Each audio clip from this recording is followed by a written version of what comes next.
So welcome guys, what if Naruto made a deal with Yugao movie? He felt numbness, as if his whole being had shattered, not the attacks on his life, the hate. Hell, not even 2 Chidoris through the chest could make him feel like this. No, this was much, much worse. He's changed enemies' hearts in battle, he's made friends of enemies, but he didn't even know if he could fix his own heart at the moment, himself.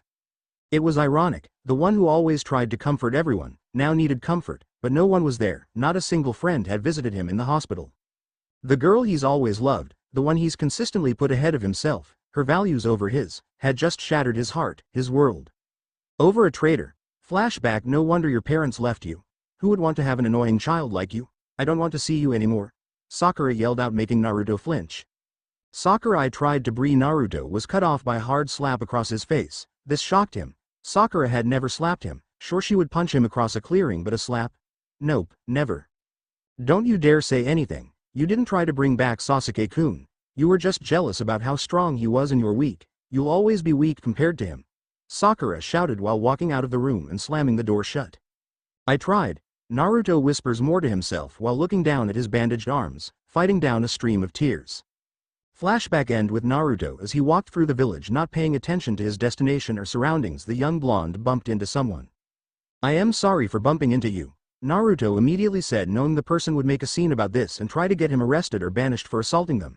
He's been in that situation too many times to count. It's alright kid, I should have been watching where I was going, a nice, soft and tender voice replied, one he didn't expect. Normally he'd be getting his ears shouted off of his head. Naruto looked up and saw the person extending a hand out to help him up. He grasped it. It felt warm and feminine, unlike Amon's rough hands. Hers were soft. Thanks, I think? Naruto half asked, half questioned. Naruto looked up at the person helping him up and was shocked by her beauty. She was a young woman with long lavender hair, brown eyes, and a tattoo on her arm. She looked like a powerful kunoichi who demanded respect. Her sword was seen strapped to her back along with armor on her arms, legs and chest. Sorry, Kunoichi-san. Naruto blurted out while bowing down, hoping she'd forgive him. He couldn't help but feel stupid for not paying attention to his surroundings, and now he bumped into this kunoichi who screamed, respect me or die. Naruto-san, I said it was fine, and don't bow to me, it makes me feel like a stuck-up noble. She giggled at the young blonde in front of her. She knew who this boy was and she didn't hate him or despise him. In fact, she greatly respected him for holding back the Kyuubi. How do you know my name? I've never met you before, and if I did I would know someone with purple hair since it's an exotic color, Naruto said with a hint of caution in his voice. It wasn't that he was scared, it's just he didn't trust anyone. He tried trusting someone when he was younger and he regretted that mistake. Well, who doesn't know the prankster king from hell? Also, you're quite popular around some of us shinobi for stopping the Ichibi Jinchuriki from destroying half the village. If it wasn't for you, more than half the village would have been destroyed, she said, giving him a warm, gentle smile with a voice full of honesty. Oh yeah, those pranks were funny. Naruto chuckled out while rubbing the back of his head and giving the kunoichi in front of him a fake smile. He finally realized what she said about Gaara. Wait, how do you know about that fight? It's not public knowledge and only the people in that fight know what happened, Naruto questioned while being back on guard. Let's just say that I have the proper clearance, Naruto-san. Besides, you probably don't remember me without my mask anyways, she said while smiling at him again. Secretly she was hurting, she didn't want him to see that, so she decided to put up a fake mask. What she didn't realize was that he was doing the same thing. Naruto looked at her closely, trying to figure out who she was. The hair looked familiar for some reason, but he couldn't put his mind on it. He tried to envision her with a mask, and that's when it clicked. Neko. From the look on your face, you seem to remember me. Since I can't have you calling me by that name, you can call me Yugao Azuki, she replied with a smile on her face. She looked him over and noticed a few things were different from his usual self.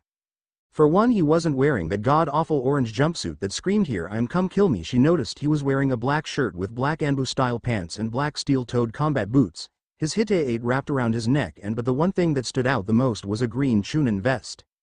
Ah, hello Yugao-san. It's an honor to meet you face to face now. Naruto chuckled while giving her his famed foxy smile that would make any girl blush if they didn't hate him. He knew he felt weird in the new clothes that Tsunade had gotten him, and when she told him that Jiraiya had burned all of his jumpsuits, he had shed a single tear, but he was happy that she told him that she had bought him new clothes.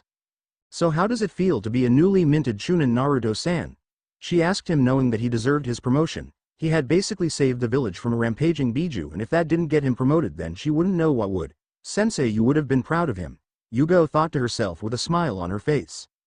It's weird, and the vest feels weird, it's why I am keeping it open. Every time I zip it up it feels too stiff for me to move around and it makes me feel uncomfortable. Naruto said while smiling at the Anbu in front of him. He kept playing with the zipper uncomfortably while trying to avoid direct eye contact. So what are you up to today, Naruto-san? You seem to be distracted and that's not usually you.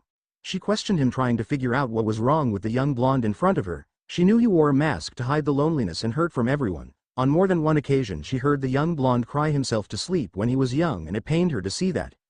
Oh, I was going to buy some groceries, and was trying to make a list and figure out where I was going to go. Everyone seems to overcharge me 3 times the price even if the food is expired. It's kinda frustrating. He lies, hoping shed by his lie.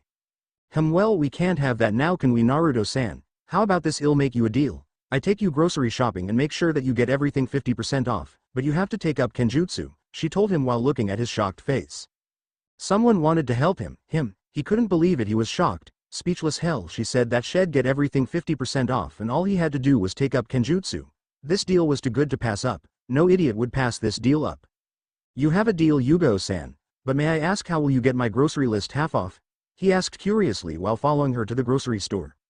That's a trade secret, Naruto-san. She smiled while taking him to her favorite grocery store. The store itself was meant for ninjas. It had food that provided the right amount of nutrients, fats, sugars, and calories. She didn't have to tell him that her friend owned the store. She'd get him to eat something else besides ramen and he'd learn Kenjutsu. Plus he'd have a store to go to that wouldn't judge him. That's not fair, you know, and are you sure they'll let me in? I mean, because of the overgrown carpet? Naruto asked while looking down at his stomach. He was hoping that he wouldn't be kicked out just because of his tenant. I promise you, Naruto-san, that you won't be kicked out. I give you my word as a kunoichi of Konohagakure no Sato that you won't be kicked out of this store.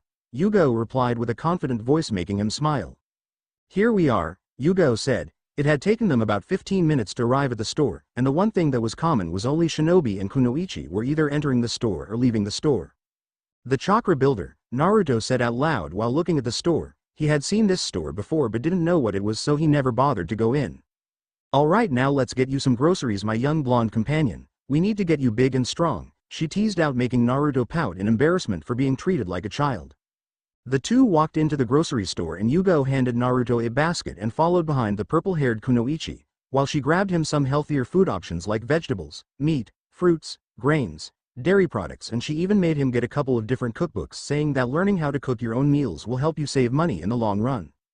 Naruto looked down at the 3 baskets full of food and cookbooks. He didn't know how much this was going to set him back, but he was happy that someone was willing to help him out this much. To others it wouldn't mean anything, but to Naruto, who grew up alone, it meant the world. It showed that a select few actually cared about him and wanted him to succeed in life. Alright, I think you have enough to last you a month until you start taking missions again, Yugao said while holding another 2 baskets in her arms as she ushered them to the checkout line. Oh, Yugao-san, how have you been? I haven't seen you in a while, an old man asked while giving Yugao a grandfatherly smile. Hello, Matsu-san. I've been around. Right now I am helping Blondie over here, Yugao said with a smile on her face while pointing at Naruto, making him blush in embarrassment. So Matsu-san, what's the damage? She asked, knowing the old man would give Naruto the discount. Well, for the young man who saved my shop, how does 50% off of everything sound? He asked, making Naruto's eyes widen in shock. He didn't know what to say. This was too much for him. Even though Yugao said she'd get his groceries off for 50% off, he was still shocked. No, I can't accept that. I don't want to hurt your business, and besides that's too much of a discount. I am sorry, Yugao-san and Matsu-san, but I can't accept this. I'd feel bad if I did. Naruto responded, not knowing what to do in a situation like this. It's not a problem, kid, besides you did save my life during that invasion, so I owe you a lot more than that, Matsu said with a smile on his face, making the young blonde blush in embarrassment. Thanks, I guess, and you don't mind me coming back here even though I hold you know who? A hopeful Naruto asked. This was one of those few instances that someone was actually being nice to him and showing him compassion and respect. I'd love if you come back for any of your grocery needs, Naruto-san. Matsu smiles at him warmly. Besides, having you come in here will help you not only in getting the proper diet that you need, but you'll have people not judging who you are as a person, he finished. You have a deal, Matsu-san, Naruto said with a genuine smile, making Yugao smile warmly at him. With Naruto and Yugao after shopping for groceries, the two had headed to Naruto's apartment to drop them off. Naruto's somber mood had picked up. He was happy that someone was willing to help him like Yugao did, and she's pretty too, thought Naruto, way prettier than Sakura ch. No, I could care less about her now, he inwardly hissed at the thought of her. Yugao is way stronger and prettier. He quickly shook himself out of his thoughts. It wouldn't do him good to think like that. He probably didn't even stand a chance with someone like Yugao. She was the best of the best when it came to kunoichis. Sure, There was Kurenai and that crazy snake lady, but Yugao was an ANBU, an experienced one at that too. So since you kept your promise, I'll keep mine. Yugao-san, I'll take up Kenjutsu like you suggested, Naruto said while he was putting away his food and his clones were cleaning his apartment. Naruto was happy that he'd be able to go back to the chakra builder. He could finally buy food at the actual prices without it having to be expired or overpriced. I'll be taking you to Higurashi Weapons Shop. They have high-quality shinobi clothings, since the owner is an ex-shinobi and his daughter wants to become a weapons mistress, Yugao said while watching the creative way Naruto used his shadow clones. How come I never thought about doing this? She mentally face-palmed. Alright Naruto-san, you can have your clones clean up your apartment while you and I go looking for a katana for you. And remember this. You don't choose the katana chooses you, Yugao said while heading outside with Naruto following behind her. Hi Yugao-sensei. I promise to take your words to heart, but what if one doesn't choose me? Could I be able to make my own katana from the bottom up, like the handle, the metal and material? Naruto asked, making Yugao look at him with surprise in her eyes. Now you're talking like a true swordsman, not some wannabe who just swings one around so they can feel powerful. A swordsman is always calm and collected no matter the situation, Yugao said, making sure he understood what it meant to wield a sword. So what's it like to be in Anbu? Naruto asked Yugao while looking at her, not breaking eye contact. He was curious about what it took to be in Anbu and he wanted to know if he'd be able to make it.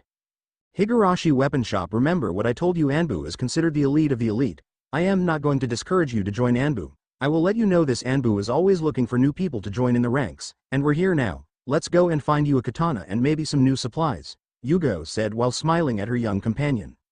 Hi Yugao-san, Naruto replied, whole smiling at her as he opened the door for her. Ladies first, Naruto said politely, making Yugao smile at him and ruffle his hair. Well, aren't you just the gentleman, Naruto-san? Whoever you end up dating will be a very lucky girl. She smiled while walking inside, making him blush in embarrassment at the thought of him dating. I doubt it, Yugao-san. No one wants to date the demon. I'll probably end up alone, which I don't mind. Besides, no one will ever truly love me, Naruto thought to himself with a small sigh, knowing that he would end up alone. Pushing those thoughts to the side, he walked inside after her. The store was medium-sized, but it worked. Clothes, weapons, scrolls could be seen everywhere. The store was nicely decorated. Katanas, bow staffs, kodachis, and other weapons adorned the walls, while clothing was separated in two different sections for kunoichis and shinobis. Scrolls and books adorned multiple bookshelves. For some reason it didn't feel like a shop, it felt homey for some reason. Hello, welcome to Higurashi Weapons Shop. How can I assist you? Came a sweet but professional voice. The girl had two buns on top of her head, making it look like panda ears. She wore a pink Chinese-style shirt and blue Anbu pants with blue shinobi sandals. Hello Tenten, I am here with a friend and he's interested in Kenjutsu, so we're here today to help him find a katana or kodachi, Yugao said with a friendly smile on her face while examining the blonde walking around. Of course Yugao-san, you're one of prized customers, so where is your friend and we'll help him find the right sword. Tenten beamed with a smile on her face while walking around the counter towards the purple-haired woman. Naruto, please come here, Yugao called out, making the brunette girl blink in surprise. She in 100 years would have never thought the blonde was into Kenjutsu. She imagined him just swinging a sword around with no skill or talent. Thinking that's what the blonde was going to do annoyed her very much. She knew that he was reckless and impatient. He probably didn't even know anything about Kenjutsu, and it irked her. As a weapons mistress, she took pride in knowing how to use every weapon she used in her arsenal. Coming Yugao-san, a voice called out as the young blonde came into view. Tenten has to suppress her blush when she saw the blonde in front of him. Never in a million years would she ever think that Naruto looked hot. He was extremely attractive in his new outfit, and those whisker marks have him a feral and exotic look. He'd definitely be beating the girls off with a stick when he got older. Gone was that god-ugly orange jumpsuit and was replaced with a form-fitting black shirt that seemed to cling to his chest like a second skin, showing off his athletic build. Muscles in all the right places. He wasn't overly muscular, but he was extremely toned and lean. Black style Anbu pants with his left knee bandaged and a kunai and shuriken holster strapped to his right leg. His Anbu pants were tucked into his steel-toed combat boots. Fingerless gloves adorned his hands with metal playing on the back, but she could also see some studs poking out around the fist for added damage. But what stood out the most was an unzipped Chunin vest that he wore. His Hite-8 hung loosely around his neck, and a beautiful green gem necklace could partially be seen under his Hite-8. His bright sunny blonde hair was hung loosely around his face. From where he was standing, the sun was perfectly hitting his eyes, making them shine bright. It was like swimming in an ocean of brightly polished sapphires. The way they gleamed and sparkled would melt any girl's heart. Oh hey, your name is Tenten, right? Naruto asked while tilting his head slightly to the left in a confused manner. Now Tenten and Yugao prided themselves in being strong kunoichi, but the way Naruto looked right now made them want to glomp the poor blonde and yell out kawaii. Why yes and Naruto K-kun. Tenten squeaked out, her face bright red, putting Hinata to shame in terms of blushing. Did I just call him Naruto-kun? I mean, yay, he looks amazing now, and those whiskers, oh Kami, I want to pet them, Tenten thought to herself. Are you okay, Tenten? Your face is red. I think you may be sick, you should go sit down, Naruto said while placing a hand on her forehead. Oblivious to Tenten's thoughts, his cerulean blue eyes were full of worry and concern, making Tenten blush even more than before. Yugao could only chuckle at this scene and couldn't help but feel bad for the young girl. Even Yugao had to admit that the young blonde was extremely attractive, and when he got older he'd definitely be sought out. But why was she feeling this emotion? It wasn't powerful, but it was there, she could feel it. This feeling wasn't anger or sadness, no, she didn't like the way Tenten had looked over Naruto when she first saw him. She knew how others treated Naruto and knew he barely had any friends. People would always blow him off. It also didn't help that he wore that kill me orange jumpsuit, but now that he was wearing an outfit that made him look like an actual shinobi, he's garnering more attention from the opposite sex. But why was she feeling these emotions while looking at Tenten stutter and blush around him? Is this jealousy? No, I am being silly, why would I feel jealous about this? Yugao thought to herself while shaking her head. Alright, if you two lovebirds are done flirting, we should go back to our initial goal, and that's to find Naruto-kun's sword, Yugao said unknowingly using the kun. Why did I say lovebirds for? I need to stop. He's 5 years younger than me and I can't ever forget Hayate-kun, Yugao mentally berated herself. With Yugao, she was a bit disappointed that none of the swords felt right in Naruto's hands. She told them that they'd keep looking for one that fit him perfectly. She knew that Naruto felt disappointed for letting her down, but she told him not to worry about it and that they'd find one together. Yugao had been walking around and saw her old captain reading his smut like usual. Some things never changed, she guessed. Hello Kakashi Taicho. How are you today? Yugao asked while walking up to her old captain. She was under his command in Anbu before he decided to hang up his mask and take on a genin team. She knew of his past and why he did certain things the way he did. Hello Yugao. How have you been? Kakashi asked while pulling his book down to look at the purple-haired woman. He wondered what she wanted since she wouldn't really talk to him unless she found it necessary or important. I bumped into one of your students and he's interested in joining Anbu. I have to say that took me by surprise. I wouldn't mind if he joined Anbu. Maybe I'll ask Hokage-sama to place him under my command. Maybe I can help bring out some of his potential, especially in Kenjutsu, Yugao said, giving off a subtle hint making Kakashi chuckle. I agree, if he joins Anbu he'll gain more experience, plus it'll help him mature a bit more, but I think after his last mission it already helped him mature in more ways than one. Kakashi was sad his sensei's son almost died at the hands of his traitorous student who almost killed him with a chidori, a jutsu he taught Sasuke himself before the Chunin exams. I support your decision Yugao, but if Naruto decides not to join, please don't force him. He seems to trust you and you don't want to lose his trust, Kakashi said while giving her his patented eye smile. Of course Tashio, I won't ever break his trust, Yugao said with a determined look on her face.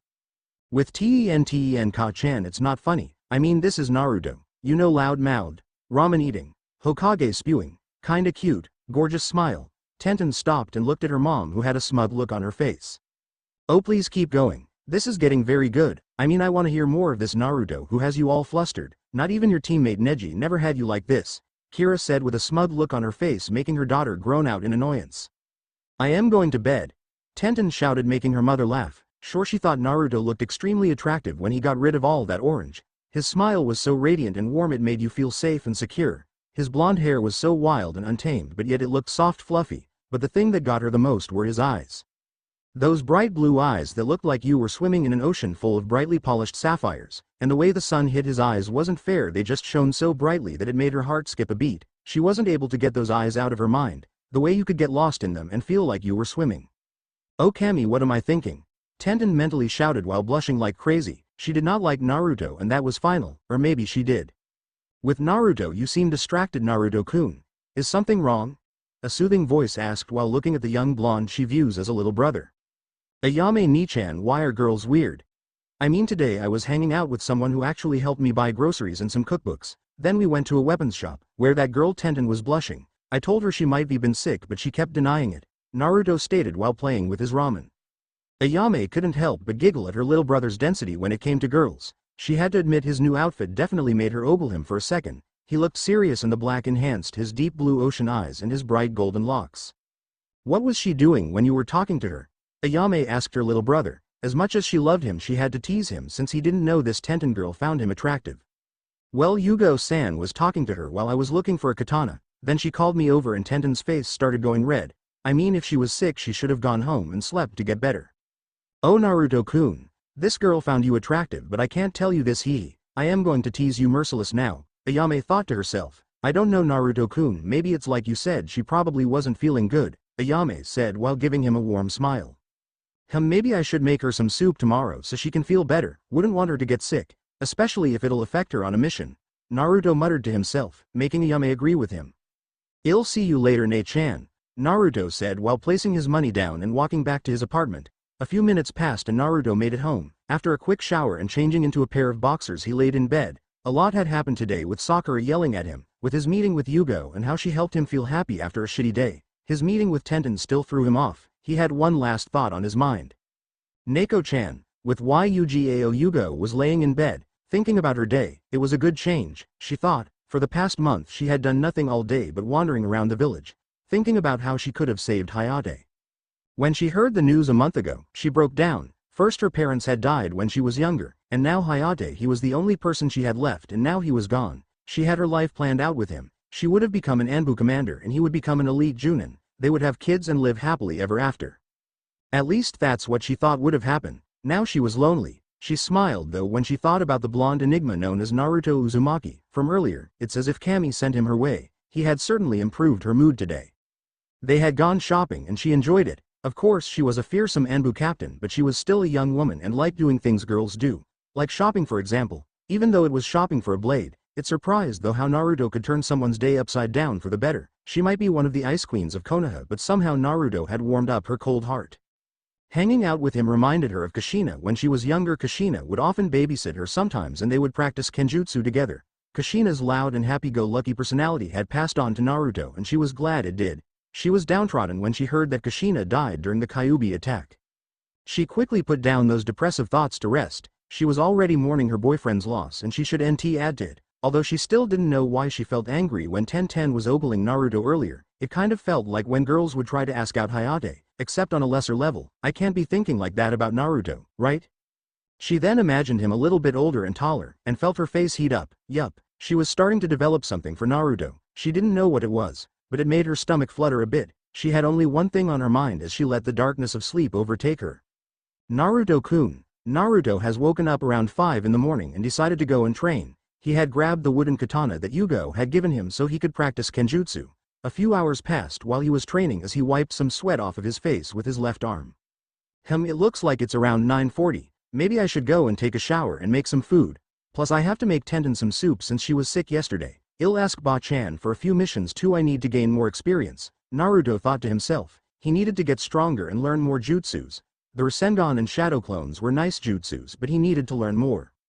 Making his way back to his apartment, Naruto stopped when he saw a family playing together and laughing. He felt a twinge of jealousy in his heart but continued walking. Life could sometimes be unfair and this was one of those days. Deciding he didn't want to be sad, he decided to head back to his apartment quicker by running through the rooftops. It took him about 10 minutes to get back to his apartment, where he made 2 clones, one to start making him breakfast and the second to make Tenten some soup to get better. He walked to his room and grabbed his towel and headed to the bathroom for a well-needed shower. A few minutes passed after he cleaned himself off and he was standing under the hot water letting it hit his face while he was deep in thought. If I want to get stronger I need to learn taijutsu. I can always ask Lee for help. I mean, he is incredibly powerful when it comes to taijutsu. I should probably focus on fuinjutsu too. The way Arrow Sennin was able to seal up those black flames was incredibly intriguing. I wonder what else you could do. Yugao-san is going to train me in kenjutsu and she gave me the scroll and the wooden katana to practice until I get my own katana. Finally, ninjutsu. I need more jutsus, Naruto thought to himself before getting a memory from his clone that breakfast was ready. Wait, did he just get the memory? What did that mean and why did he know how to make an omelet now? How did he know what ingredients were used for his breakfast? This confused him greatly, but he'd have to ask Ba-chan about this. If this was something he could use for his training, he'd use everything he could to help him get stronger. Stepping out of the shower, Naruto wrapped his towel around his waist and walked to his room to get dressed. A few minutes later he came out wearing a navy blue shirt with mesh armor on his elbows, black Anbu-style pants that were taped off on his right thigh and his kunai holster strapped to his right leg, his crimson-red fingerless gloves with metal platings on the back. He loved the fingerless gloves and wondered if he could get some in orange. Yes, he couldn't wear his jumpsuit anymore, but that didn't mean he could have some orange on his body. He'd definitely go to Higurashi weapons shop to see if they could make him some orange fingerless gloves. Walking to the kitchen, Naruto sat down and ate his omelet. It was pretty good. Those cooking tips from his Ne-chan were coming in handy. Maybe in a few months he'd be able to cook some mind-blowing food that would strip you of your clothes. Nah, that only happens in manga, right?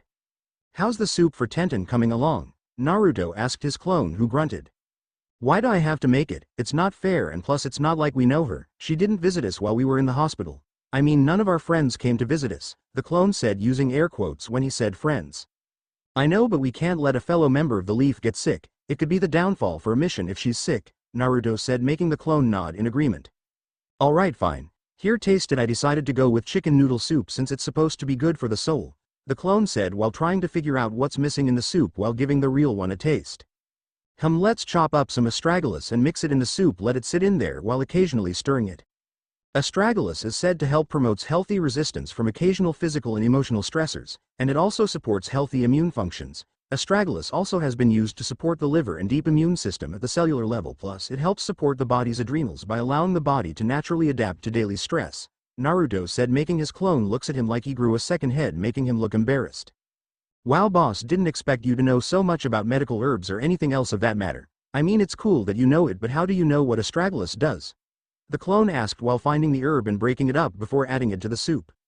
Ba-chan brought me a book about medical herbs while I was in the hospital so I wouldn't be bored, so I decided to read it until I remembered everything in that book. I may not be able to use medical ninjutsu, but that doesn't mean that I can't learn the safety or dangers of medical herbs, Naruto said, smiling while his clone stirred the soup till it came to a nice simmer. Alright boss, try it now. I think it might be perfect this time, the clone said while Naruto grabbed a new spoon and tasted the soup. It was perfect and it gave a refreshing feel to it. Maybe he'd start incorporating medical herbs to his food from now on. Naruto looked at the clock and it was 11. Alright, let's put this in a container and bring it to Tenten. I think she may be at her weapons shop. If not, we can go to Team 9's training ground and give it to her then. Grabbing a thermos, Naruto gently poured the soup in as he emptied the pan. Perfect. Glad the clone didn't use a huge pot but a small one instead, Naruto thought to himself while putting the lid on top and closing it. Now all he had to do was go look for Tenten and ask Ba-chan for a mission. Before he left, he tied his hite around his neck and slipped on his chunin vest before heading out. With Tenten was bored. She had woken up early and trained with Guy-sensei, did a quick D-rank mission, and now she was sitting behind the counter reading a magazine about clothing. Sure, she was a tomboy as most would say, but she was still a girl and would like to dress up nicely if she ever had the chance. Her mother was in the back making some new kunai since they were running kinda low on them. She heard the door open, making the bell ring, alerting of a customer. Welcome to Higurashi weapons shop. How can I assist you? Tenten asked while looking up from her magazine, seeing Ino and Sakura. Hey Tenten, how's work coming along? Ino asked while looking at her friend. Ino knew what it was like to work at a family-owned shop. She didn't mind it since she got to work with flowers, but sometimes it did get kinda boring, especially when it didn't get busy. It's fine, it's a slowly kind of day, Tenten replied while putting her magazine down and looking at her friends. After the Chunin exams, they had all hung out together and gathered Team 7, 8, 9 and 10 for get-togethers like lunch and sometimes karaoke. But one thing she did notice was that Naruto never once showed up to any of the get-togethers. She had always asked Sakura why that was, and she'd just say that he was a baka and ruin everything. Now that she thought about it, she never once did visit Naruto while he was in the hospital after the failed Sasuke retrieval mission. Did any of them visit him after the failed mission? She knew he was in the hospital for a week and a half and was curious. Hey, did you visit Naruto while he was in the hospital? Tenten asked Ino and Sakura, making Ino blink in confusion, and Sakura looked annoyed. Wait, Naruto was in the hospital? When did this happen? I bet he just fell on a kunai while training. Ino laughed out the last part, not knowing the reason why. I did, but that was the ask why he didn't keep his promise to me and bring back Sasuke-kun. Can you believe that he said he tried to bring him back? I mean, he's just jealous that Sasuke-kun is stronger than him, Sakura said while crossing her arms in annoyance. She knew that treating him like that wasn't appropriate, but had come back and beg her for dates like he always does just so she could feel better about himself. Unknown to the three girls, Tenten's mother had been listening in on the conversation and was hoping that her daughter would defend the poor blonde. Kira has known his parents and had tried to adopt him when he was younger, but sadly the Sandame refused, saying it'd be easier for Naruto if he grew up in the orphanage. He was wrong, deadly wrong. Now here she was hoping that her daughter would stand up for him, hoping that the blonde actually had a friend and wasn't alone like she had heard. You're probably right, he probably did fall on a kunai. I mean, it's not like he has talent to be a shinobi. Yesterday he came in trying to buy a katana. I wanted to berate him since he's the type to just swing it around with no grace at all. Tenten joked, making Ino and Sakura laugh. She felt bad for saying these things about him behind his back. Sadly for her and the other two girls, they never once noticed the young blonde listening in on the conversation or the hurt look in his eyes. "Oh Tenten, I thought I raised you better than this. Minato and Kushina, I am so sorry for how your son is being treated. I hope he can find someone who truly cares for him and can heal his broken heart," Kira thought to herself with a pained look in her eyes. "Hey Tenten, Ino and Sakura," came a male voice behind them, making them flinch and pale, hoping he didn't hear what they said about them. Little did they know Naruto had heard everything. His stealth was the one of the things he prided himself on. He could get in anywhere and not be noticed unless he wanted to be noticed, and thanks to his darker clothes he just blended right in. "And Naruto, what are you doing here?" Tenten asked in fear, hoping that he didn't hear what she had just said about him. She did like the blonde for helping Neji change his heart and mind and letting him know that if he didn't want to be held back by the chains that bind him, that he'd have to let go of the hatred in his heart. "Well, yesterday you seemed sick, so I made you some soup to help you get better. I even added astragalus. It's a type of medical herb that helps the immune system and on occasions physical and emotional stressors, like your training," Naruto said before handing her the thermos. Before walking away, he stopped at the door and didn't look. "You're welcome. I'll try not to fall on a kunai if you catch my drift," he said before leaving a sad Tenten and a scared Ino and Sakura. Tenten had a hurt look on her face. She had just disrespected Naruto, who had never once said anything bad about anyone, especially her. Yet here she was making fun of him so she wouldn't get judged by her peers. "Minato, Kushina, your son is so strong and shoulders so much by himself. How much more can he shoulder before he finally has enough?" Tenten's mother thought to herself before walking away with a tear running down her face. Hokage Tower. It had taken Naruto about 20 minutes to arrive at the Hokage Tower. He was hoping to get a mission where he could be gone for a couple of days. He also had a few questions he wanted to ask his Ba-chan, especially about the clones and about joining Anbu. He was hoping Shed let him. Anbu were the elite of the elite, and if he could join Anbu, then he'd be a part of that elite force. A force that works from the shadows, never once being noticed unless they allowed themselves to be noticed. A force that stuck fear in the hearts of enemies. "Ruto," a soft, gentle voice called out, bringing him out of his thoughts. The woman was a fair-skinned of average height and slender build with onyx eyes and jet black hair. Her hair was straight and shoulder length with bangs that cover her ears and frame her face. She was wearing a long bluish-black kimono with white trimmings, held closed by a white obi, and open-toed sandals with low heels. "Oh hey Shizune Nichan, sorry I didn't see you there. I was lost in thought and didn't notice you," Naruto said, giving her one of his patent foxy smiles, making her look at her surrogate little brother with worry in her eyes. "It's okay Naruto-kun, I was just asking if you were here to talk to Tsunade-sama about a mission or something important," Shizune asked while escorting him to Tsunade's office. "So Naruto-kun, what seems to have you down? You don't seem like your usual self anymore?" Shizune asked with a concerned voice. She knew what had happened in the hospital room with Sakura and she was pissed. She remembered when Sakura came in to ask Tsunade-sama if she'd take her on as an apprentice. Tsunade refused, saying that no one in this village was worthy of her teachings. She had kicked Sakura out so fast. If she didn't, then the pinkette would have been nothing but a stain on her fist. "Oh, I just overhead something Ne-chan, and don't worry, I'll get over it. I can't let words get to me if I want to be Hokage now, can I?" he said with a smile that hid the pain and hurt in eyes. Shizune knew that he was giving her a fake smile. She had seen enough from Tsunade-sama to know when one was genuine or fake. As much as she wanted to pry, she didn't want to make him uncomfortable. She'd wait and talk to her master about this. "Alright Naruto-kun, here we are, and please make sure you stay safe if you go in a mission. Tsunade-sama, Jiraiya-sama, and I worry about you Naruto-kun," Shizune said in a warm, gentle voice, making him smile. At least he had a few people that cared about him. 6 people. He knew it wasn't a lot, but to him he'd do anything for them to make sure they were safe and happy. They were his family and he'd always protect his family no matter what. He'd probably have to stop by and talk to Iruka since he felt kinda bad for not talking to him for a few weeks. "I promise Shizune Nichan, I'll always come back to my precious people," he said, giving her one of his rare true smiles. That smile wasn't big like his foxy smile. No, this smile was small and gentle. It was warm and inviting. It looked so right on his face. This smile was only meant for those he held close to his heart, a smile that held so much love for his precious people. After watching Shizune walk away, Naruto walked into the Hokage office and saw his Ba-chan going through paperwork. He thought she looked kinda funny, getting frustrated by a piece of paper like it was the vein of her existence, like it was just mocking her. "Hey Ba-chan, I was wondering if I could get a mission. Maybe something like bandit extermination?" Naruto asked, making Tsunade raise an eyebrow at his mission request. Tsunade was a fair-skinned woman with honey-brown eyes and straight blonde hair that was parted above her forehead. Her hair had a shoulder-length bangs that frame her face while reaching her lower back, which she kept tied in 2 loose ponytails. A violet diamond shape was clearly visible on her forehead.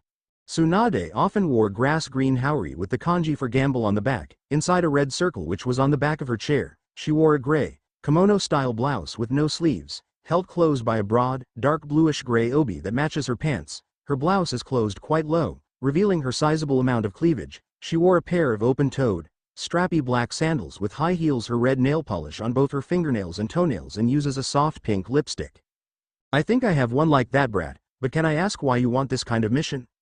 Tsunade asked while looking at the young blonde who she viewed as her son in all but blood. She knew that something was bothering him but knew he didn't like talking about his problems since he felt like he was disturbing other people's peace. When she saw what Sakura did to him, she was ready to kill the scrawny pinkette for slapping him. When she asked to be taken on as an apprentice, she refused immediately and kicked the girl out of her office even quicker. I just want to clear my head and a mission can help me with that, plus I had a couple of questions that I wanted to ask you. First, I had my clones make me breakfast and for some reason I got their memories like I was doing what they were doing. Do you have any idea why that is? Naruto asked her. The shadow clones are a justice that people utilize for information gathering, and when the clone finally disperses any new knowledge, it gains its past back to the original ninja and any additional clones. So if you use this for, let's say, training everything the clones learn, like chakra control or hand signs, you'll gain that knowledge. It doesn't work for physical training, but it does help you with muscle memory. Now add in the multi-shadow clone jutsu and you'll be able to learn a lot quicker, Tsunade said. So I could use the clones for training. This is very interesting. Not only will it give me a huge boost, but essentially I could make so much more progress, Naruto thought to himself. What's your second question, brat?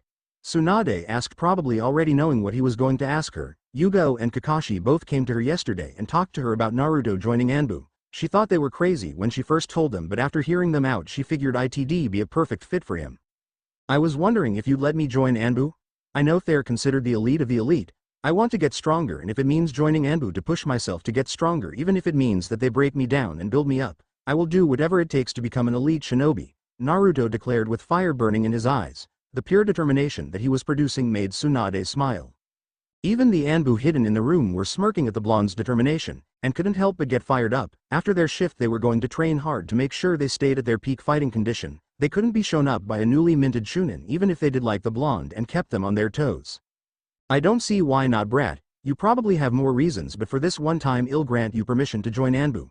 Plus you also had two people who spoke to me about you joining Anbu, and one of my captains requested you by name specifically, Tsunade said, making Naruto smile at her warmly. Thank you, Hokage-sama, Naruto said respectfully while bowing. It was one of those extremely rare occurrences when Naruto showed the proper respect for the Hokage, and when he did you'd better cherish it since it was rare to ever have him respect you like that again. Your mission will be a C-rank bandit extermination. A small town called Shinto Town requested a group of Chunin to exterminate them. I want you to choose a team to go with you and to take care of the camp, Tsunade said while handing the scroll to Naruto, making him nod. I take it I'll be the team leader, correct? Naruto asked. He knew he was a freshly minted Chunin and should probably bring someone who had more experience and who could help guide him and who wouldn't just argue with him the entire time. He also needed someone who he could trust and who wouldn't let him down, especially if it meant his life being on the line.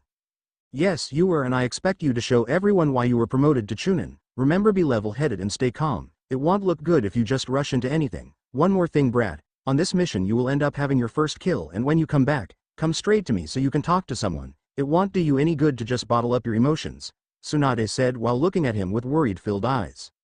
I promise, Ba-chan. With Yugao was having a good day. It was one of those rare days when she had off, and instead of just staying home she decided that it'd be better for her to hang out with her friends. She knew they were worried about her ever since Hayate died. She had been suffering from depression and been taking on suicidal missions in hope to see him again. But when Naruto had bumped into her yesterday, she decided that she'd made a change and head out to lunch with her friends. A knock could be heard on her door and answered it, seeing 3 different girls, and she smiled. The first girl had beautiful porcelain skin with a slender build. Her has long black untamed hair reaching her upper back, and had very unique eyes that were red in color, with an additional ring in them. She wore light makeup consisting of red lipstick and purple eyeshadow. Her outfit consisted of a red mesh armor blouse with only the right sleeve visible, a dress with a material that looked like it resembled bandages with a pattern on it similar to those of rose thorns.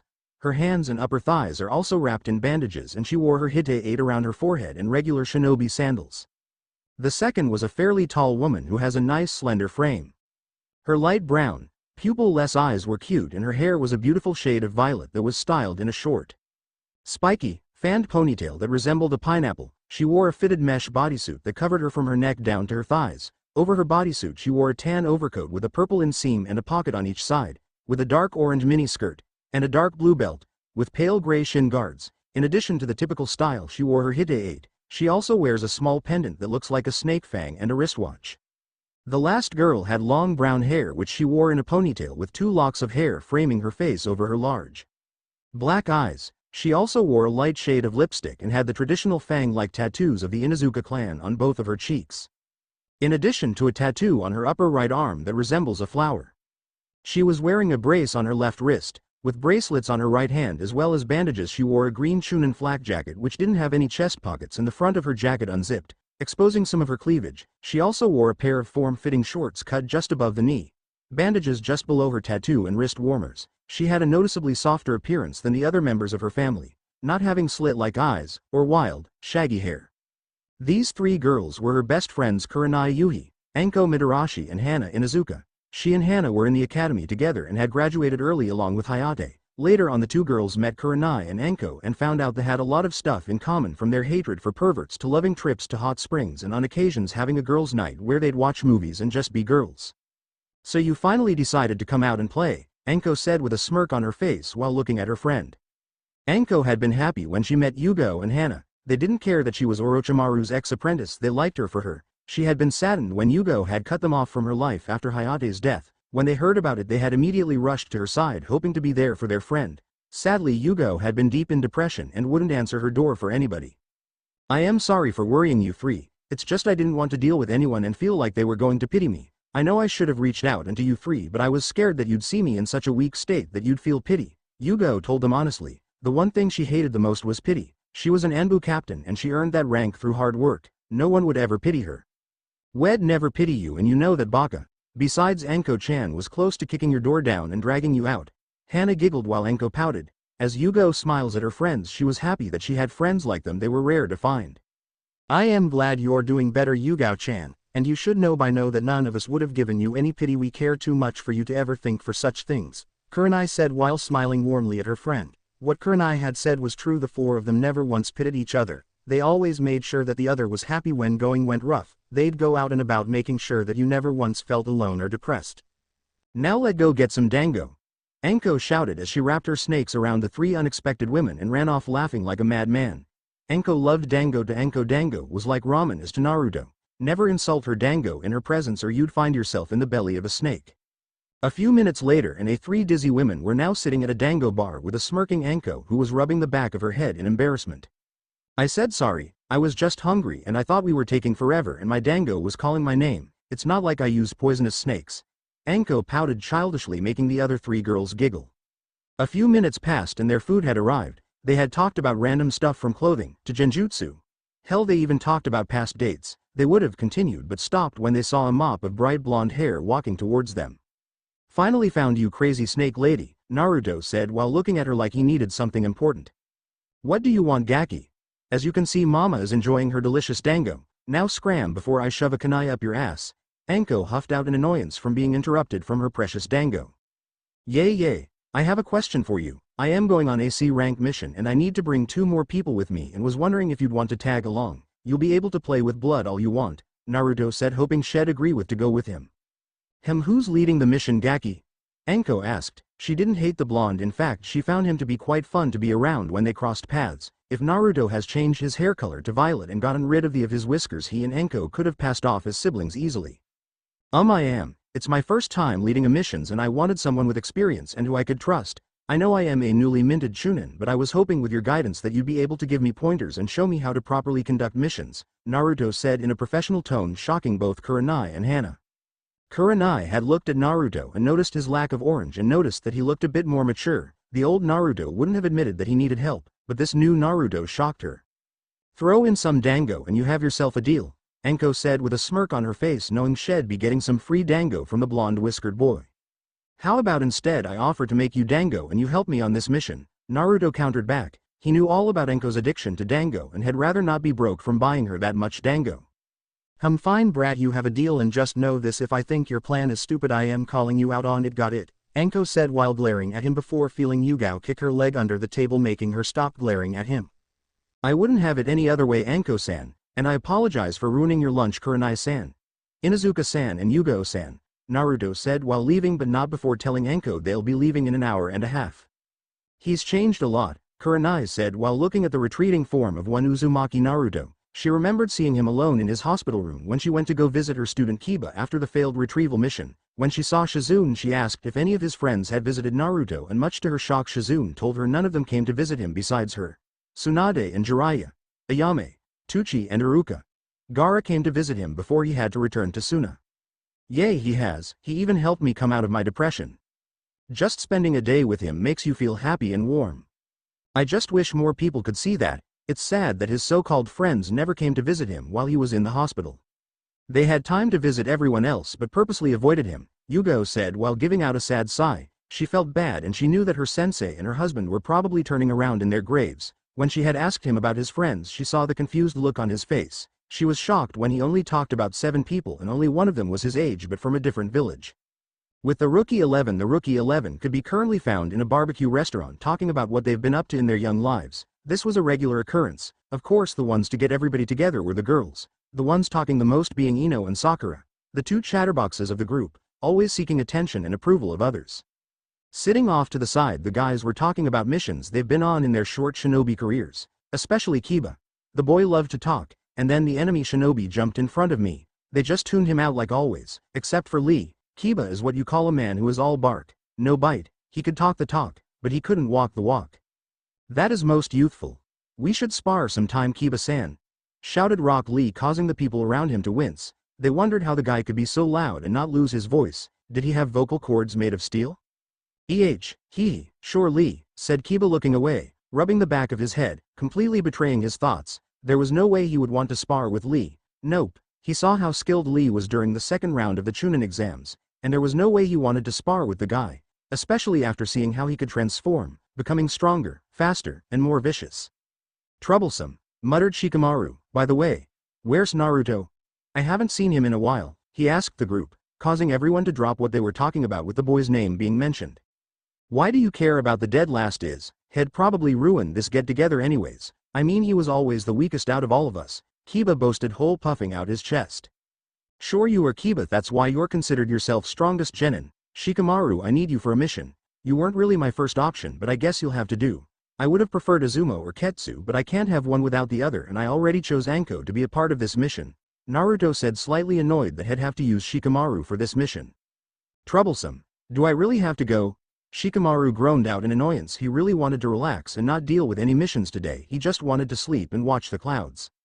Hey Gaki, I found our third person, Anko shouted from outside, making Naruto smile. Thank Kami, Naruto said with a smile on his face while walking outside, and was shocked about who was outside with Anko. Well, what are we waiting for, Naruto-kun? We have a mission to complete, said the voice, making Naruto smile. Shish Shizune Nichan, what are you doing here? Naruto asked in confusion while looking at the Ravenet in confusion. He didn't expect Anko to help find someone, especially a medic nin. That greatly confused him. Why did Anko bring a medic with her? Remember Gaki, always, and I mean always, have a teammate who knows medical ninjutsu. It'll be helpful in the long run. Most shinobi just pass off medics since they're not close-range fighters, but not me, Brad. I value medics above all else. When I was in Anbu, having a medic on my squad was extremely helpful and life-saving. They pulled our asses out of so much trouble, Anko said while patting Shizune on her back, making the woman blush in embarrassment from being praised so much. Alright, so make sure that no matter what mission I have, to always bring a medic with me. Know that I think about it. It does seem like the perfect idea. I mean, most people ignore them and don't care much about the ideas since they feel like they have to protect them, Naruto said while they made their way to the village gates. Why doesn't Hokage Ba-chan just train more combat medics?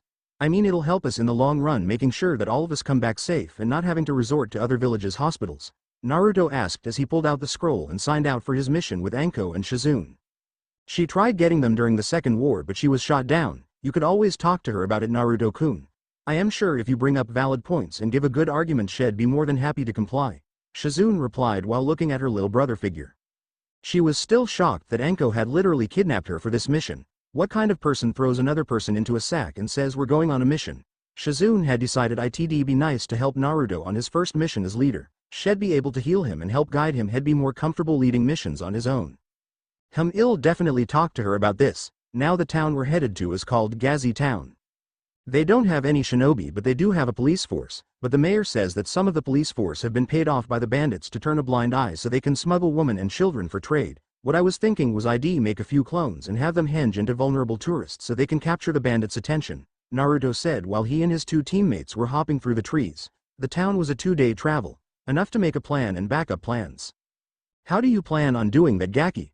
Clones are a good idea, but the henge isn't flawless, it's easily disrupted. You'll also have to put into consideration on who you can trust and how to go about this too. You can't just waltz into a town and act like a lost tourist without raising some kind of suspicion, Enko said while poking some holes through his plan. Naruto knew she was right. He'd have to come up with an idea. He'd been training in Fuinjutsu and the most he was able to do was just make storage seals. He could probably make a few clones and overload them with chakra so once they unsealed it the clones would explode causing some mayhem and confusion. He had a lot to learn and he was more than eager to learn. No one gets anywhere by themselves. I can always act like a lost tourist myself and say that my family is looking for me and they'd pay a hefty price for my safety. You and Shizune Nichan can go to a bar and gather information as well. One thing I learned from Ero Sennin is that most guys tend to get loose-lipped when drunk and around attractive females, Naruto said, not noticing Shizune's blush from being called attractive. Gaki, you think Anko-chan is attractive? Kukuku. If only you were older I'd definitely show my gratitude. Your blood is still my favorite and I can't wait till you get older. Who knows, I may rock your world. Anko cooed while licking her lips seductively, while laughing as Naruto almost fell on his face from being teased by the Jonin. Why did he ask her to help him on this mission? Oh right, she doesn't sugarcoat anything. If a plan sucks she'll tell you to your face and point out all the flaws. This is why he asked her to join him. She was blunt and honest. This is what he wanted in his teammates. Someone who was willing to tell you how it was and not sugarcoat anything. He was going to make sure he absorbed everything Anko and Shizune told him. If this mission was successful, he'd be able to lead more missions. More missions, more responsibility, a better chance of him becoming stronger. His main goal was to join Anbu and become strong enough to be an Anbu captain. They had just arrived 2 days ago and had found to a hotel room. They were heading to talk to the mayor of the town. The three of them noticed how tense everyone was and made note of how the police force would look at them then walk away. They were mostly eyeing Anko and Shizune, thinking that they'd be easy targets to capture. Oh, how wrong they were. Looks like we're not really wanted here, don't you think, Gaki and Shizune-chan? Anko asked while stealthily sending some snake's summons out to gather intel like Naruto had told her to do. He wanted every advantage he could get. If Anko's snake summons could find out where the bandit camp was, then that'd be a plus for them. Alright Gaki, we found a hotel and now what? Anko asked while spinning a kunai out of boredom. She really wanted to go stab someone. She missed seeing blood. We should go talk to the mayor and figure out what we're dealing with. If we can get as much information as possible, it'll be helpful in the long run. Information is key to our survival, Naruto said while walking towards the door and making a few clones and hang them into random-looking civilian girls. He would make sure that they caught some attention. Let's head out, Anko-sensei and Shizune Nichan, Naruto said while they left towards the mayor's building. Don't worry, Naruto-kun. We'll make sure that we help you complete this mission no matter what. Anko-san and I will also be running a mental evaluation on you after the mission is completed to make sure that you're still fit for active duty, Shizune replied while placing her hand on his shoulder. How do you guys deal killing? How do you force yourself to go through with it without hesitating? Naruto asked in a sad voice. He knew he'd have to kill eventually, as was life of being a shinobi. The best way to do it is by killing your emotions, Gaki. Remember this, your enemy is going to be trying to kill you too, so whether you want to come back home or not is entirely up to you. You can kill your emotions and kill your enemy, or be a little bitch who lets your opponent kill you instead, Anko said in a blunt-like fashion, making Shizune sigh at the kunoichi's bluntness. I understand and I see where you're coming from, Anko-sensei. If you kill your emotions during a fight, not only will you be able to kill your opponent, but they won't be able to use your emotions against you, Naruto said while simplifying her unorthodox explanation. He smiled at her and could see the proudness in her eyes. For some reason he just felt close to the woman, not in a romantic sense but in more of a sibling sense or even a mother figure. Look at that, Gaki, you're not as dumb as people make you out to be. Wonder where you got this new gained knowledge from? Anko teased. She knew that Jiraiya and the Hokage had brought him books to read while he was in the hospital for a week and a half. Since none of classmates came to visit him, all he did was read to pass time. She had felt bad when she saw him alone just reading. That night she had left him some dango when he was in the hospital. She had started viewing the young blonde as something as maybe a son or little brother, and she'd make sure that she trained him properly on how to cope with killing. After meeting with the mayor, one of Anko's summons appeared back and gave them directions to the bandit camps. Here they were watching them. He knew rushing in would be stupid. It'd be the fastest way to get him and his teammates killed. He had to plan this out and figure out a good way to attack. Making a clone, he had it henge into a bird and had it fly around to the camp and perch itself on a branch before dispelling. You ready, Gaki? Came the voice of one Anko. She was worried about the blonde but knew he'd have to do this and get through it. Shed helped him through his first kill and make sure he didn't succumb to the darkness. A lot of good people never went back to being themselves after killing, and she wanted to make sure that he kept some of his personality intact. Why yay, Naruto said with a slight hesitation in his voice. He took a deep breath to calm his nerves. Today was the day that he became a shinobi. Today was the day that he would make his first kill. He was nervous, but he had to kill his emotions. Shizune, I want you to spread some poison around the camp. It'll weaken them and it'll help us by giving us the advantage. Anko, I want you to summon a few snakes and have them bite as many bandits as possible. Once I finish killing them, I want you and Shizune to administer the antidotes to the hostages. I'll make sure to make enough clones to help them escape, Naruto said while Anko and Shizune nodded. While the plan was a bit reckless, but it did prove to be thought out carefully. The snakes and poison mist would cause a huge commotion, and since Naruto was immune to poisons, it proved to be a plan that would only put himself in danger while the others were able to get to safety with minimal damage. After getting in close without being spotted or noticed, the plan was set in motion. Purple smoke expelled from Shizune's mouth as snakes slithered in the camp as the men and women were screaming and inhaling the poisons. Some felt fangs in their legs and started feeling sick, causing them to throw up. Some didn't even notice as Naruto sliced their necks, killing them instantly. Shizune and Anko watched as the clones were bringing out the kidnapped women. Shizune and Anko immediately went to treat them, giving them the antidotes as they smiled at them and hugged them. In the camp, Naruto hardened his heart as he watched a couple of bandits run towards him as they staggered and yelled. Moving to the side and dodging a katana swipe, Naruto brought his knee up to the mon's stomach before impaling his kunai through the mon's neck, killing him instantly. A blank look remained on Naruto's face before flinging his kunai towards a female who rushed at him with a bow staff. With a swift motion, he threw the kunai and watched as it flew through the air as it met its target. The sound of gurgling could be heard as Naruto picked up the katana and rushed forward before making more clones. Bandit after bandit fell. He and his clones would slice or stab their way through them. He wanted this mission to be over. He felt sick to his stomach and wanted to throw up. He steeled his resolve before slicing off a woman's head as the look of shock and horror never left her face. Years of abuse and instincts told Naruto to duck as a battle axe was swung where his head was located. You, ****, you're a good brat, but let's see how you really do. The man coughed out through the poison mist. Naruto readied himself. One mistake and he'd die. One wrong move and it'd cost him his life. He watched as the man rushed forward and brought the battle axe in a downward slash, making Naruto dodge. With an instant, the man resumed his attack as he brought his axe back up in upward slash. Years of dodging saved his life as the man was able to slice some of his clothing and the cloth holding his hite, making it fall to the ground. Yo, cough. The man spat out some blood before composing himself. I won't lie, brat, you got lucky. If this poison and those snakes hadn't weakened me, I know you'd be dead by now. The man fainted, trying to goad Naruto into making a mistake. I won't lie, this is the first mission that I am leading myself, and this is the first time I've killed. I know I'd be dead if I didn't have my teammates weaken you, but that doesn't mean I'll go down without taking you with me. Even the strongest of men can be taken down by a civilian if the moment is right or if the numbers are too great, Naruto said before adding some chakra to the kodachi. He'd definitely keep this. It was rare to find chakra metal, but to find a kodachi or katana that was made from chakra metal was even rarer. Smart brat. Most kids your age would have let their emotions get in the way or they'd never admit that they'd be dead, he smirked. Naruto, I didn't ask for your name, brat, but since you were kind enough to tell me yours, my name is Ken, he said with a smirk before rushing in while swinging his battle axe towards the blonde's midsection. He watched as Naruto brought up the kodachi and blocked his attack. A fight for dominance was seen before Naruto spammed his foot into the man's stomach, making him lose his balance. Whether it was instincts or from the clone's memories, Naruto grabbed his Ken's battle axe and yanked it forward before slamming his kodachi through his heart. Cough, that was a good plan, Ken said before falling backwards with his eyes closed. Not that Naruto would ever know, but he had earned the respect of Kenzaku, a man known for his ruthlessness and heartless. He had killed many in his life and never once in his life did he care for others, but Naruto admitted to him that if he didn't weaken him, he'd surely be dead. That's what made Naruto earn his respect.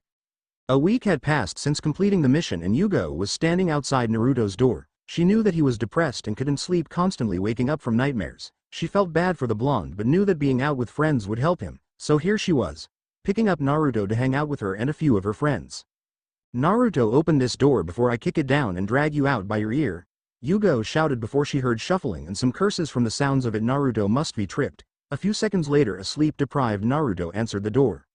Oh hey Yugao. A week had passed since completing the mission and Yugao was standing outside Naruto's door. She knew that he was depressed and couldn't sleep, constantly waking up from nightmares. She felt bad for the blonde but knew that being out with friends would help him, so here she was, picking up Naruto to hang out with her and a few of her friends. Naruto, open this door before I kick it down and drag you out by your ear.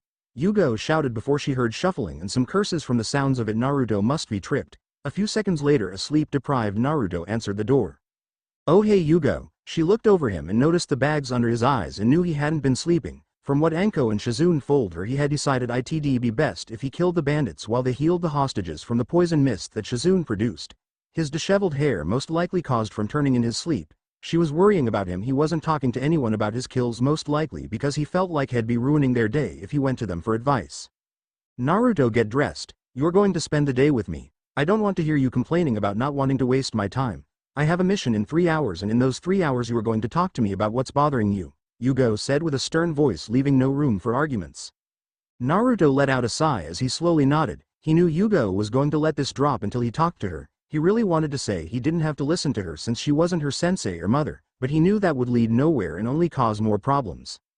Alright, let me get dressed then, Yugao, Naruto said before opening the door wider to let her in. Say what people would want, but Naruto was a neat freak. His entire apartment was clean and tidy. He's been overly cleaning again, Yugao thought while she let out a sigh. She knew it was a coping mechanism for himself. Only 3 people knew, and one of them was dead and the other was a missing nin who was after his fury tenant. I see you've been cleaning again, Naruto, Yugao said loud enough for him to hear her. She looked over his table and encounters. Not a speck of dust could be seen and the smell of cleaning chemicals were strong. She heard some laughing downstairs and knew it was the brothel that he lived above of. Why yay, it's calming, and plus I've been cooking a lot too, so that's been very helpful. There's some homemade chakra protein bars in the fridge if you want any, Naruto said while putting on some clean clothes. Thank you, Naruto. I'll be sure to seal some up for my mission, Yugao said before opening his fridge. She noticed them on a plate covered in foil and grabbed a sealing scroll from her vest and grabbed a couple of the chakra protein bars. I added some minced fruit in them too. A mixture of strawberries, oranges, and some have cherries too, Naruto said while walking out of his room. She noticed he was wearing a short-sleeved navy blue shirt, with black Anbu-style pants with his right knee taped off. His necklace was safely hidden behind his shirt. She looked him over one last time and patted his head as she smiled. Now let's go get some lunch and you can tell me what's been bothering you, Naruto, Yugao said with a smile on her face as they walked towards the door and put their shinobi sandals back on. So are you going to tell what's been bothering you for the past couple of days? Yugao asked while holding a cup of tea in her hands and slowly bringing it up to her lips as she took a sip while looking at her blonde companion across from her. Do you think I am a monster? Naruto quietly asked her. It was something that's been nothing him for a few days and he desperately wanted to know if she viewed him as a monster. Sure, being a shinobi or kunoichi meant killing, but once he killed them he felt like he was nothing but a monster. No, you're not. We're ninjas. Killing is in our job description. No matter how badly we all want to avoid it, we can't. You killed on your mission because you had to kill them. If you didn't, who knows what would have happened to the girls you, Anko and Shizune saved, Yugao said while looking at the blonde in front of her. She knew he was hurting. Having to kill 20-some people for his first kill wasn't something most people experienced during their first kills. I can still see their faces at night. They're calling me a monster, a murder, a demon. I don't know how to deal with it. I wanted to talk to Kakashi-sensei about it, but I know he's still upset about Sasuke defecting. He's been taking any mission that involves Orochimaru, and I feel like he'd just try to pass me off to someone else, Naruto whispered out. He hated trying to ask for help since he's been alone all his life. He practically raised himself after he was kicked out of the orphanage. He lived on the streets for a good 3 years and taught himself how to steal and pickpocket so he could survive from the little food he could buy. Hell, he even taught himself how to hunt and skin rabbits. It wasn't until he was 6 when the old man found him and set him up with his apartment over the brothel. I know you've been alone pretty much all of your life, Naruto, but I want you to know that you do have friends that you can talk to. Friend that'll be more than happy to help you through this, Yugao said with a gentle and warm voice while looking at him with kind eyes. She knew about his life and she'd always try her best to make it somewhat manageable. She'd sometimes buy him some fruits and veggies or even some new clothes. Naruto snorted when she said that he had friends. Most of them blamed Naruto for Sasuke being able to go to Orochimaru. Hell, not even one of them came to visit him while he was in the hospital. What kind of friends were they if they blamed him and didn't care about his well-being? No, he didn't need them as friends. Gaara was his one true friend, and yet he considered him more of a brother than a friend. My so-called friends didn't even come to visit me while I was in the hospital. The only one who did was Gaara, and he's from a different village. I mean, I went to the academy with them and yet they keep blowing me off and saying I am weak, Naruto said while taking a sip of his water. He didn't view them as friends. Friends to him were supposed to drop by and come visit you announced or unannounced, yet none of them ever did that. When Hinata was in the hospital he came by and brought her a get well card and a flower. Hell, he even brought Kiba an apology card for farting in his face. When Lee was severely injured, he and Shikamaru saved him from being killed by Gaara.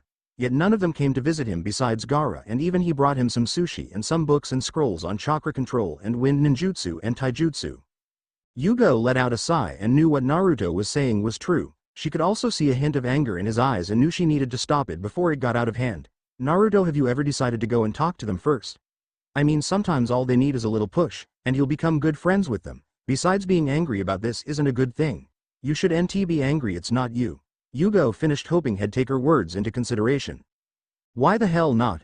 Naruto yelled while standing up and slamming his hands down on the table. He looked at her with anger evident in his eyes. Why can't I be angry? Why is it that I am only allowed to be the positive upbeat one? I have emotions other than happiness too, so why can I be angry or resentful?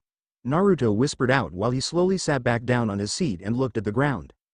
Why wouldn't anyone let him feel these emotions? Did they just want him to be the stupid idiot all the time who always put others' happiness over his own? He had a right to these emotions, and yet no one wanted him to feel them or express them. Numb, he just wanted to feel numb again. When he first met the old man, he was numb.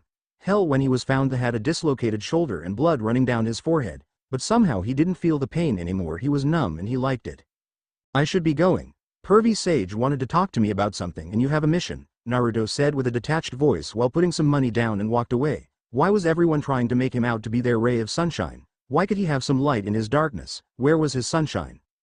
Naruto, Yugao whispered as she watched him walk away. She knew he was allowed to feel his anger and resent, but everyone feared that the Kyuubi would try and escape if he allowed himself to feel those emotions. Yet he had a shitty life and no one ever really asked him how he truly felt, only telling him that things would get better if given time. Naruto was walking through the streets annoyed. Why wouldn't they let him just be angry for once in his life? He was angry when Kakashi blew him off during the Chunin exams but faked a smile. He was angry because he was weak and his sensei did nothing to train him to get stronger. Yes, he knew Kakashi was strong as a ninja, but as a teacher he was as useful as a mop on a rainy day. Watch it dead last, Kiba said while glaring at Naruto. Kiba didn't care if Naruto was a Chunin, to him he'd always be the D-last and clanless loser. Hinata looked at Kiba and Naruto. She wanted to stand up for Naruto, but Kiba was her friend and teammate. Maybe she'd apologize to him when she was alone and say it was Kiba being Kiba. She knew he'd forgive it and agree and laugh it off. Kurenai-san, you should really teach your genin manners. I could have him reprimanded for disrespecting a superior. Clan heir or not, he needs to learn how to respect those who outrank him. Attitudes like that will get him and his teammates killed. Naruto practically growled out in anger, making the three genin flinch at Naruto's cold, emotionless words. Naruto, he's your friend, maybe you can look it over? Kurenai asked, hoping that he'd just drop it since friendships were always formed during the academy. Last time I checked, Gaara was my only friend. If you're not going to reprimand your genin, then I will. He needs to learn to respect his superiors. If he goes on a mission with someone he doesn't like, he'll have to learn to shut his damn mouth, or else it'll end in his death or his teammate's death, Naruto said before pushing past them. He was getting even more pissed. He needed to blow off steam. He needed to just yell or do something. Kurenai watched as Naruto walked away and let out a sigh. She knew that Naruto would talk to the Hokage if she didn't take care of it first. Naruto, you need to let that anger go, Kurenai thought to herself before sending Kiba a deathly glare that made him shrink. After leaving Team 8, he walked towards Higurashi Weapons Shop to buy some new fingerless gloves. Hopefully they had something orange. It would probably make him a bit happier if he had some orange. He looked up and saw the shop and made his way towards the door. Welcome to Higurashi Weapons Shop, Tenten said while not looking up from her magazine. Hello, I was wondering if you had any fingerless gloves in orange? Naruto asked, making Tenten look up with a weird face before realizing who it was. Oh nah, Naruto. How are you? Tenten asked, hoping he would have forgiven her for what she had said about him. She knew what she said was rude and hurtful, but since she knew he was a forgiving person, that they'd be friends again. I am wondering if you sell orange fingerless gloves? If you don't, then I'd like to put in an order for a customized pair, maybe 10 pairs should be fine. Naruto replied with a professional voice, hoping he could either buy the gloves or put the orders in and get out. What's wrong with him? It's like he's not even trying to be friends with me. Usually he'd say that it's water under the bridge and we'd be friends again, but something seems off, Tenten said while looking at him with confused eyes. I think we have some. A few years ago my mother made some for a customer who requested them, but sadly they never picked them up. She said that the person died the night of the Kyuubi attack, Tenten said while standing up and going to the back and grabbing a box that was covered in a thick layer of dust. Naruto had a sorrowful look on his face when he heard that. The client never got to use these gloves because of his tenant. He vowed to himself that he'd honor the person who put the order in for them. Here they are, Tenten said while coming back with the box and sat it down on the counter before opening them up and showing them to Naruto. They were beautiful. A sunset orange. They weren't too bright or too dark, they were perfect in his opinion. They had metal platings on the back for protection and he noticed a few seals on them. How much are they? Naruto asked while looking at Tenten. He didn't care how much they'd be. He had more than enough money thanks to the bounty he collected from Kenzaku. You can just take them, Naruto-san. The client already prepaid for them but she died. Besides, I think she'd want you to have them since you both love orange, Kira said walking in from the back of the store, while giving him a warm motherly smile. Oh are you sure? I mean I can still pay for them, it's not an issue. I mean I collected a bounty a week ago and I really haven't used any of the money, Naruto said while feeling awkward that Kira wanted to give him the gloves for free even though they were already paid for.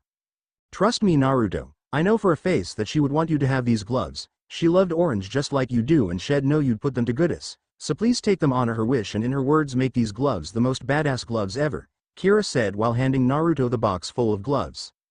Thank you Kira-san. I can't thank you enough and I swear that I'll make these gloves badass like how the original owner wanted them to be, Naruto said with a small bow before gently picking up the box. I know I should ask, but what was her name? Naruto asked. Kushina, Kira said with a warm smile on her face. I am telling you guys, Naruto was acting different. I mean he seemed cold for some reason. Hell, he didn't even consider us friends. I mean come on, in the academy we used to get in trouble a lot. Kiba practically shouted at them while they had their annual lunch with each other. That is most unyoutful Kiba-kun. Lee shouted while looking at his friend. He too couldn't believe that his youthful friend Naruto would do something like this to them. Did any of you ever go visit him while he was in the hospital, or talk to him after the retrieval mission? Or how about ever dropping by his place to see how he's doing? I mean I've seen you guys do that for each other and hell you never invite him to these lunches but you invite me when I am in the village. Tamari practically growled out. I mean how could they be so inconsiderate to a teammate and then complain about said teammate and expect him to go along like nothing ever happened? Well I mean we started this after we all became genin and I assumed he knew, so it's not really our fault that he never shows up, Ino said trying to use a lame excuse. She knew that should have invited him but she hated how he acted so loud and annoying plus the god-awful orange made it even worse. You guys are really shallow. I mean come on, he's loyal. He always tries to make everyone happy by putting them before himself. It really doesn't matter, he already figured it out. He's not going to try anymore. If you want him as a friend he's going to make you all take the first step. Hell, right now he's sparring with Gaara. Tamari finished before putting some money down and standing up. I'll say this once, you all need to take a good look at yourselves. He's already attractive right now since he's changed his outfit, but when he gets older every girl will try and date him. If he's still single by then, well I wouldn't mind having him as my boyfriend, Tamari said before leaving the restaurant. Did Tamari just say that she wanted Naruto for herself? Sakura asked in shock. She couldn't believe it. Someone just claimed that if no one claimed Naruto as theirs then she would. She let out a sigh and knew she burned any form of friendship with her blonde teammate. Those long nights while working at the hospital gave her time to think. So forehead, how's the hospital going? Ino asked. She knew even though Tsunade refused to take anyone as an apprentice that it didn't mean that they could learn medical jutsu some other way, and working at the hospital proved to be useful. It's alright. It's a lot of work and if we want to bring back Sasuke-kun I need to get stronger than I am now, Sakura said while looking at her with determined eyes.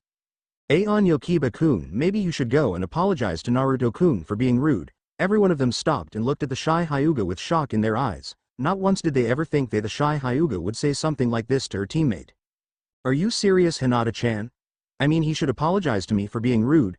Hell, even Kurenai-sensei reprimanded me. I don't care if he's a chunin or whatever, he needs to learn that he's not better than me. Kiba practically seethed in anger. When his mother heard about his disrespect towards a shinobi of a higher rank she had punished him by taking Akamaru from him until he learned his lesson. I've heard enough. Tenten yelled out while slamming her hands on the table. She felt like shit for how she treated Naruto behind his back and now all they were doing was complaining about Naruto behind his back and she finally had enough. We're practically shunning a teammate and friend for what, she yelled. Naruto-san said that he didn't consider us friends and as much as he believes that he has to know that we consider him a friend, Shino said while looking at them through his glasses. I admit that I haven't been the best of friends or teammate towards Naruto-san and he's been here for all of us. Kiba, after he farted in your face Naruto brought you an Akamaru. A sorry card and even snuck you both in some stakes. Lee, Naruto and Shikamaru saved your life from Gaara while you were unconscious. Hinata, after your fight with Neji Naruto brought you a get well soon card and a flower, and Choji Naruto did the same for you and he even snuck you in some chips. Shino finished while looking at them. Naruto had gone above and beyond for yet none of them ever did anything nice to him. They never once celebrated his birthday since they were too distracted with the Kyuubi festival. After his sparring match with Gaara, our blonde was walking towards the stone and looked at it. He was looking over it and ran his fingers over the names. How many times did he just sit here and look at the names? He was able to remember every name carved into it and yet he knew nothing about them. That was until he got the name from Kira about the person who prepaid for the gloves. He knew he remembered that name. Kushina Uzumaki, Naruto said while he ran a thumb over that name. Was this his mother? Or maybe it was someone who let him use her last name. The only thing he did know was that he had to find out who Kushina Uzumaki Namikaze was. Letting out a sigh, Naruto looked up at the sky and closed his eyes. He secretly wanted to know who his parents were, and if Kushina was his mother, then who was his father. It was going to be a difficult conversation, but he needed to talk to Tsunade about his parents, and if she didn't tell them, he didn't know what he'd do. This is going to be one extremely uncomfortable conversation, and I still want to talk to her about joining Anbu. I want to get stronger and they're considered the elite of the elite. Naruto muttered to himself as he walked away from the memorial stone. Sighing for what felt like the millionth time today, Naruto disappeared in a lead shunshin. Arriving outside the Hokage door, Naruto slowly walked in. He looked up and saw Tsunade going through her paperwork. MGHMM. Naruto said as he cleared his throat, making Tsunade look up at him. What do you want, brat? She asked while looking up at him with a raised eyebrow. Who's Kushina Uzumaki Namikaze? Thanks for watching.